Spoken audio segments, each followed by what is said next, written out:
Me, right? The first thing I don't want to do is resist with my body, right? So he's pushing me. Sometimes you get shocked, you respond late, that's fine. He's moving and I'm yielding at least from my body, right? I want to see that I'm moving from the body.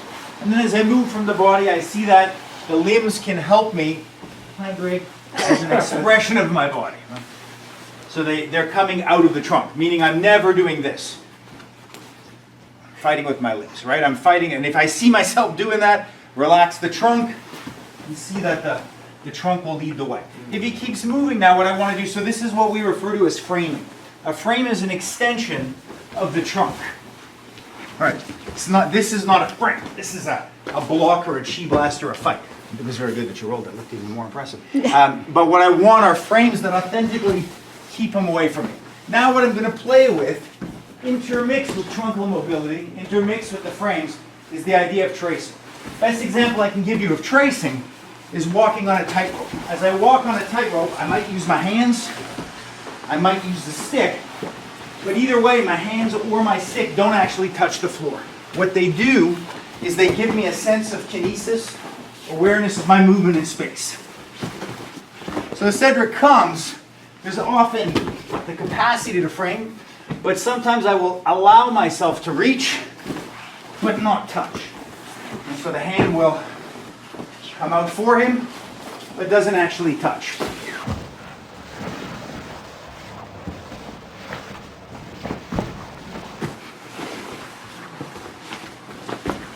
Some will touch, some will not. What this does is it breaks sort of the dynamic of wanting to wrestle. A little more Greg for a bit too. So watch Greg go as much as you want. So we're moving. That's most important. My limbs are not really fighting so much as keeping my space.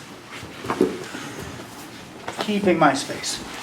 And then every once in a while, I'll reach in the same way, but not touch. I'm still maintaining contact with parts of me, so he can't get in. But other parts will reach and not touch. That makes it harder for him to know where you're at. Mm-hmm.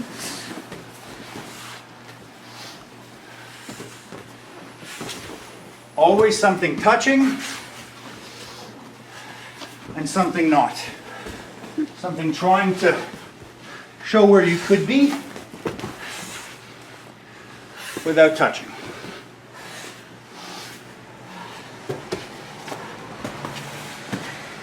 Does that make sense? Yes. You're just trying not to touch with everything. When I touch with everything, I do this. That's a grapple, right? When I have something that's not touching, there's always a weapon I'm holding back. It's like the punch or the kick you don't need to land. So as he comes,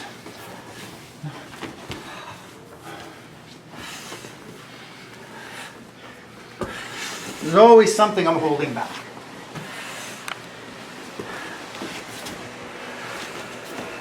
And the reason I can keep my space is because I'm maintaining the contact with him.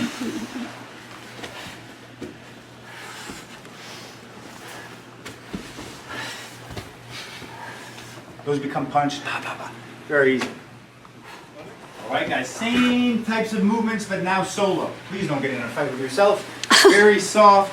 See how your body would move first from the trunk. Extend the limbs in any way as if they were deflecting. Come back to an awareness of that breath. Keep your core engaged very softly and just see all the ways you can deflect and move. Trunk first as a waking, moving meditation. Moving the limbs as if you're following the contour of your own body. We know that in grappling we often connect our frames in order to make a support between us and an opponent. But the same is true from distance. I can deflect something with a leg and pass it to an arm. Deflect with an arm and pass it to a leg. Deflect with an arm and pass to another. And so I always want to maintain awareness. If it's easier, I can touch the wall and think about how I can move without losing contact with the wall as softly as I can. All the time finding something that can maintain awareness of where it is. Nice and soft.